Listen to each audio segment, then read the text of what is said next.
Africa Content TV.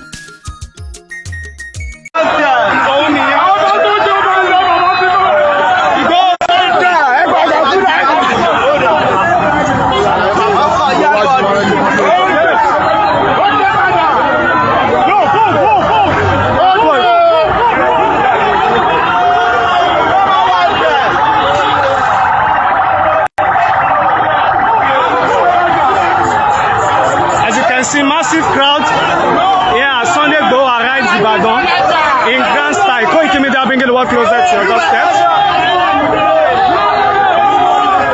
This is live in Ibadan. Drop a comment, share this broadcast if you're watching.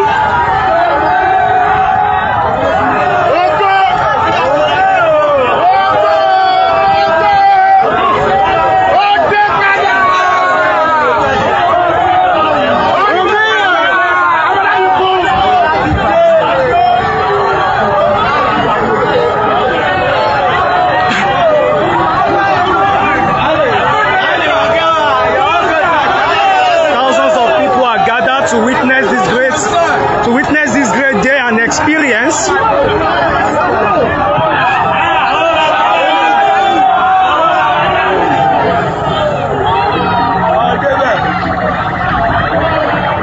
Drop a comment if you're watching. Koiki Media, bring it one closer to your doorsteps.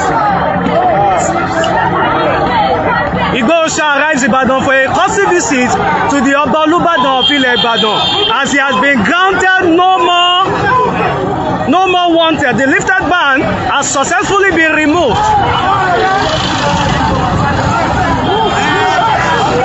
I want you to share this broadcast as you are watching. Koiki Media bringing the world closer to your doorstep.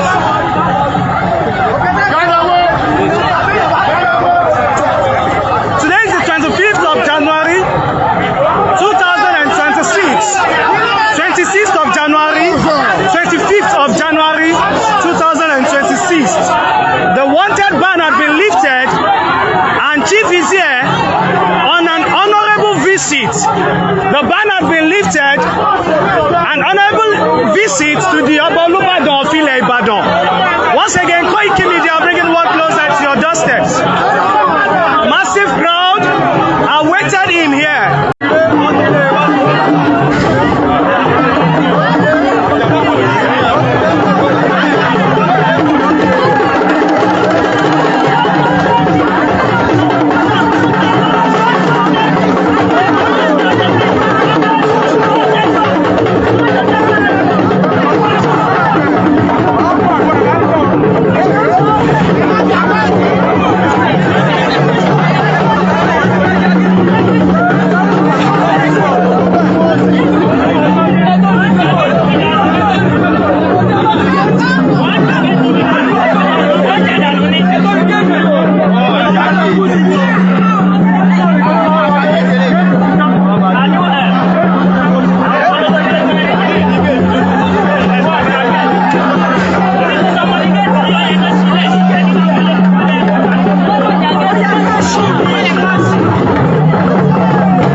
ṣùgbọ́n ẹja fi tí tóbi sábẹ̀ tèmi tọ́ lọ́wọ́ nìkan ṣóní. àfàdà ní àwọn àlìkí líkìbò ra wá ní àṣàjà.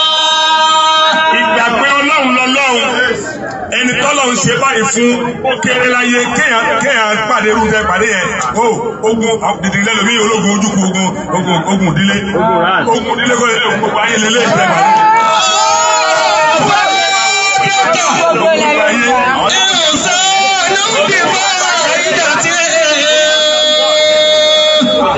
Ẹkùn tí kìí jẹ́rọ kàsì.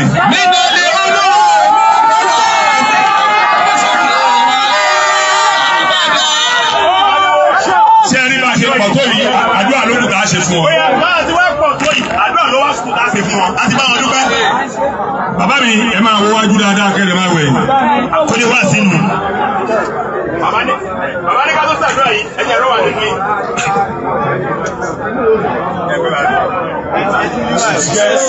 bẹ́ẹ̀. Ṣúṣẹ́ yìí. Sọ̀rọ̀ ẹnu rẹ̀. Ayé mi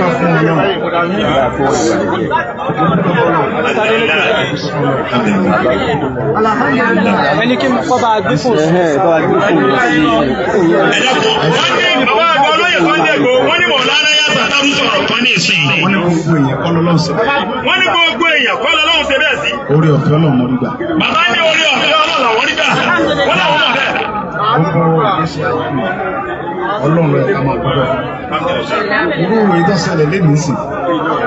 Tí inú mi ń dùn, tí inú ẹbí mi ń dùn. Àbí ẹnìkan lọ́lọ́run lọ. Ẹni tọ́lọ́run lò. Èmi ò mọ̀ pé irú orin báyìí yóò padà ṣẹlẹ̀ sí mi lọ́dọ̀ wá. Kémi ò túbọ̀ tán. Mo ti ń tẹ̀lé bàbá mi Rasheed Adéwọlé Lámìdá tó. Bàbá tí ẹ wá ń wò yẹn, kò ní sọ̀n kọ́kọ́ mọ̀ sí. Aládùn. Bàbá Rasheed Adéwọlé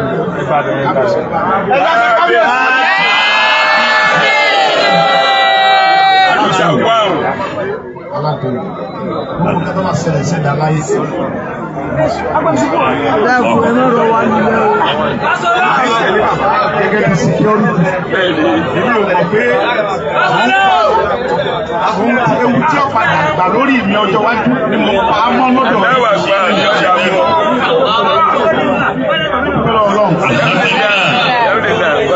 Bàbá wa Muhammadu Buhari, former president, Ọlọ́run àti bàbá wa Malami. Àwọn ní kọ́ lọ pa mí níjọ́ kìíní àná. Adisa. Èmi wá ìwàkẹ́gbẹ́ bàbá, wọ́n ní kọ́ lọ pa mí níjọ́ kìíní àná. Ṣùgbọ́n Ọlọ́run ọba tó ń di déédé lọ́dọ̀. Ọlọ́run bá ń fọwọ́ kí bàbá mi àjà ní mélòó. Bàbá dáadáa. Bàbá wa sọ̀rọ̀ kí nígbà tó ṣẹlẹ̀ wá pé bàbá. Àbẹ́wà bàbá ní ọmọ sọ fún mi ní ọjọ́ ṣẹlẹ̀. Ṣùgbọ́n mo sọ ọmọ kí ní kan Sunday. Kì í ṣe òògùn tó ní. Ọlọ́run fẹ́ jẹ́ ọmọ pé òun lọ́lọ́run ayé. Bí o bá ṣẹlẹ̀ bẹ́ẹ̀, ó léwu. Wọ́n mọ̀ pé òògùn tó ní òun ló fún yà.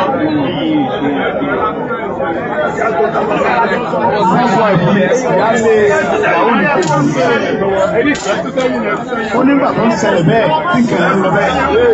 Torí ó parí inú ọ̀sẹ̀ ìyá mi sùn. Ìyàwó mi wá ní tó máa jí ló. Wọ́n àmọ́ ọ̀pẹ̀lọ́ pé Ọlọ́run ṣe kìíní ọ̀lágbára. Tí ó wá ṣẹlẹ̀ bẹ́ẹ̀ tí wọ́n wá ká mi mọ́lé ń jọ yẹn. Ọlọ́run ọba tó ní mí, ó lẹ̀ mí èmi lọ́dọ̀, ó yọ mí.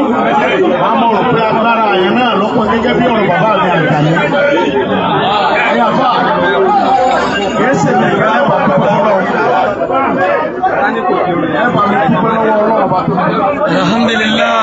Ọba tó pa mí mọ́ ní ọjọ́ ìlú. Ohun tí ó ṣẹlẹ̀ lọ́la, ìgbà àdàlú wa. Ẹ bá dúpẹ́ fún bàbá wa President Tinubu. Orí ọ̀fẹ́ tí mo rí gbà lẹ́nìí, ó ti ẹ̀jẹ̀ pé bàbá mi Ládọjà lọ bá. Bàbá jẹ́ Yorùbá, ó lè mọ́ gbà. Tó bá jẹ́ lédè mí, ó lè mọ́ gbà sí bàbá mi. Àti Buhari ń bẹ́ẹ̀ bàbá mi ló bá. Bàbá Ládọjà, tí ìjọba dà náà, ó gbé gbèsè ọlọ́pàá ń gbé èèyàn. Ọgbà sílẹ̀ ni, torí pé àwọn náà bẹ́ẹ̀ orí ọ̀pẹ́ tí wọ́n ní sí pé yóò bá lẹ́ni tí bẹ́ẹ̀. Àwọn Yorùbá wá ní ọmọ ẹni oníṣẹ́ ní bẹ́ẹ̀. Bàbá ìwò pé kò sí ẹ̀ṣẹ̀ tí Sunday lè ṣẹ̀ mí. Wọ́n bàbá rẹ̀ ní Ládọjà, ó sì wá bẹ̀ mí, ó ti ẹ̀ bú mi. ó wà tí ọ̀dà ọmọ mi náà sì lè àti pé gan òkú mi ìjà tó sì ń jà gbogbo ọmọ Yorùbá ni. Bàbá mi wá ní bọ́bá gba ìdọ̀bálẹ̀ bàbá mi Olúbàdàn ní bọ́bá gba ìdọ̀bálẹ̀ bóun ṣe wáyé gbogbo tó ń bá wa tẹ́ẹ̀ bá fún ẹ̀yọ̀ ní asọ́lẹ̀ fún.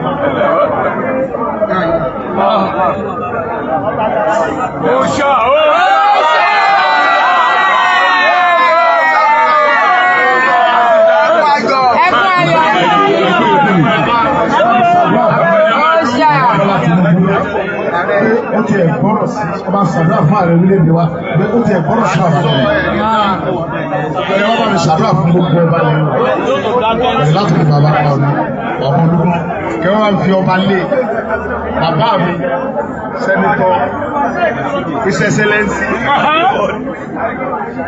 alága gbogbo ọlọ́balọ́ba àpínlẹ̀ Ọ̀yọ́ pátá.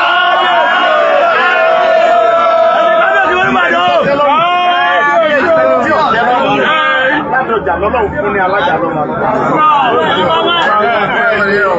ọlọ́run ọ̀sán ìjọba ẹ̀sọ́ bẹ́ẹ̀ fún Ládọjà kò sógun tó kọjú sójú Ládọjà ní tí òwò lulẹ̀ ẹ̀tọ́lọ́run bá dẹ̀ ti ní yóò di ọba òṣogbodo ẹ̀fẹ́ dá bí bàbá mi ò jolúbàdàn bí bàbá Tinubu ṣe débẹ̀ náà yọ lọ gbà mí lẹ̀ torí ìyẹn rẹ̀ ní níjọ́ tí wọ́n ti mú mi lẹ́ ń kókó ní bàbá mi ní bọ́kẹ̀rẹ́ balẹ̀ ìmọ̀ ọ̀ràn ọmọ sí ẹkọ ọmọ fún olówó oúnjẹ èmi ní bàbá rẹ̀ Ládọjà ó sì sinmi gẹ́gẹ́ bí ọmọ Abbas tí ń wà wọn ni bàbá mọ ọ̀rẹ́ kọlọ fún mi lówó nù sẹ́ bàbá wa ní ìpamọ́lọ̀ wa torí pé tí wọ́n bá gbé wá sí Nàìjíríà Buhari ọ̀pá ọ̀dùn ó ní èmi wá ti bá gbogbo àwọn àgbààgbà Yorùbá sọ̀rọ̀ tọ́lọ̀ ń fọrùn kẹ́ bàbá wa bàbá tó wà lẹ́kọ̀ọ́ yìí bàbá mi olórí afẹ́fẹ́re bàbá gbìyànjú náà bàbá mi Ládọjà ní mo ti lọ bá gbogbo èèyàn káàkiri mo ti kó gbogbo àwọn bàbá wọlé sójà kí wọ́n lọ sọ fún bá pírẹsidẹ́ǹtì Bẹ̀nẹ̀ ọmọ pè ọ́ lẹ̀ mo sì fẹ́ máa ń kú tọ́nu gbogbo àwọn alágbára bẹ̀ mo ti lọ bá Bọ́kẹ̀rẹ́ balẹ̀ Abbas sọ fún Sunday pé kọ́kọ́ balẹ̀ wọn ò ní gbé wálé tí Ọlọ́run bá ṣe tí Bọ́lá bá di pírẹsidẹ́ǹtì ní ń gbà ọ́ lẹ̀ lọ́wọ́ ṣé mo fẹ́ kọ sàdéhùn pé tó bá dọ̀dọ̀ bá dẹ̀ bàbá mi ò sàdéhùn pé tí bá dọ̀dọ̀ bá dẹ̀ ó ní tí Ọlọ́run bá ṣe tí Bọ́lá bá di pírẹsidẹ́ǹtì lẹ́yìn tọ́lọ́run ó sì ṣe ó sì ti ṣe nígbà tó wá ṣe bàtí bàbá mi dolúbàdàn mọ́ wá ní bàbá mo ti ń pẹ́ lẹ́yìn òdì ọdún kẹrin rèé ilé sí ní tí bàbá ìbá ní pírẹsidẹ́ǹtì ó ní kí ní nǹkan olójú ó ní Sunday mo ní bàbá mi jókòó lẹ́gbẹ̀ẹ́ gẹ̀ẹ́sẹ̀ mi ń bíà ó wá múlẹ̀kẹ̀ olóyè ìyàwó rẹ̀ Ìyábọ̀dé lọ́yà ìyá mi wá bọ́lẹ̀kẹ̀ oyè ọbọ̀ sí lọ́rùn ó lọ́ wà ní láìpẹ́ àwọn wá pè mí lọ́jọ́ Jímọ̀ tó lọ yìí ọjọ́ àánú ọjọ́ orí lọ́rọ̀ Ọlọ́run ní nǹkan bí aago mẹ́wàá kọjá àṣẹjú mẹ́ta gẹ́rẹ́ ni mo wà ń Kútọ́nù bàbá mi wá pè mí Sunday mo ní kábíyèsà kábíyèsà kọ́lẹ́sà ń bọ̀ wà wọ́n ní mo wà lẹ́yìn òdì náà ni ó ní ìdí ẹrù rẹ̀ mo wà lọ́dọ̀ president gbogbo tí mo bá tí ọba ṣe mo ti ní ó ṣe tiẹ̀ fún mi ó sì ti ṣe gbogbo ẹni bá wá dá ọdún ọsọ pé mi bàbá rẹ̀ Rasidi Ládọjà mo ní ọmọ bọ̀lé ó ní máa bọ̀ báyìí èmi yóò sì débàdàn lọ́jọ́ Sátidé bàbá débàdàn ó èdè ni mo ní bàbá mo ń dẹrù mi lọ́wọ́ ni mo wá gbéra láàárọ̀ ẹja gbọ́ ti tà ẹja gbọ́ ọjà ìlọbi tó wù ọ́ ẹni bá dún ọdún pé bàbá rẹ̀ sínú ilé rẹ̀ ń bà tí mímì ò ní mì sí ẹ president ti mẹ́mẹ́ yóò bá dé bàbá rẹ̀ sì ni mo sì ti lọ bọ́ ọ̀dọ̀ balẹ̀ bá ó sì ti ní òun fi Ọlọ́run lẹ̀ kò sí ẹnì kankan tí ọmọ ọgàn gbogbo tó bá ṣẹlẹ̀ sọ pé mi bàbá rẹ̀ mo ní ọmọ bọ̀ gbogbo òròyìn bẹ̀rẹ̀ sí gbé. Koiki Media bringing the world closer to your doorstep, today being the 25th of January 2026. Koiki Media. Mi ò jíjọ́ kan kí n rí orí pé mo ní padà wá lè. Gbogbo etí mò ń wá ńlá yẹn, mo ń fa gidi wá lọ́la bàbá mi Olúgbọ́n. Bàbá Olúgbọ́n ò ní mọ̀ bọ̀. Ẹni bá dọ̀ ọdún bí bàbá ìṣẹ́ ìdòwú ní ọ̀sọ́ pé ṣùgbọ́n tí ìyẹn ju ẹ̀ tá o. Ṣùgbọ́n wíwá tó ń wáyì mọ́ ọkọ̀ náà tí ẹ̀ mọ́ wọlé ọmọ jáde. Mi ò wá nígbà fún ìjọba ìní ọ̀yẹ́ bí. Mo wá ń pe bàbá mi lójúmọ́, kábíyèsí Olúbàdàn. Bàbá mi mo sẹ́ni mẹ́sẹ̀gì bẹ́ẹ̀ mo ń sẹ́ni sí bàbá òní, mo ń sẹ́ni sí gbogbo wọn, mo ń sẹ́ni sọ́lọ́wọ́. bàbá mi ẹ̀fọ́ wọ́n náà wálé wọ́n tún wálé mo wá ń sẹ́yìn sí bàbá mi Olúbàdàn mo wá dìde àrùn àbíjẹ̀fà mo tún kábíyèsí Olúwa mi ní kíyìnì oníbẹ̀rẹ̀ àti ẹ̀fẹ́ kíra wa Olúwa mi mo ní kíyìnì ó kí ìyá mi lọ́yà Ìyábọ̀dé ìyá mi mo ní kíyìnì ó lé dáadáa lẹ́jímà orí àwọn fọ́mántì tèmi náà sọ fún mi lọ́dọ̀ Olúbàdàn pé bàbá ń lọ ọ̀dọ̀ pírẹsidẹ́ǹtì orí rẹ̀ ní ìsìn lọ ṣùgbọ́n ìwọ sáà mọ̀ kì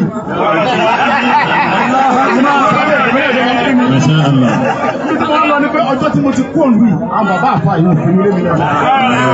ọmọ ṣàkí lójúmọ́ la dúró ẹ̀ ṣàdúrà ilé ẹsẹ̀ ni o wá kàwọ́ kan sí mi. mo bá ti wá jókòó fún ọ lówó Buhari ti ti gbogbo àkáǹtì ó lé mi kú òǹlù ọmọ mi kan bẹ wọ́n pè ní Sami Ìjàpá òun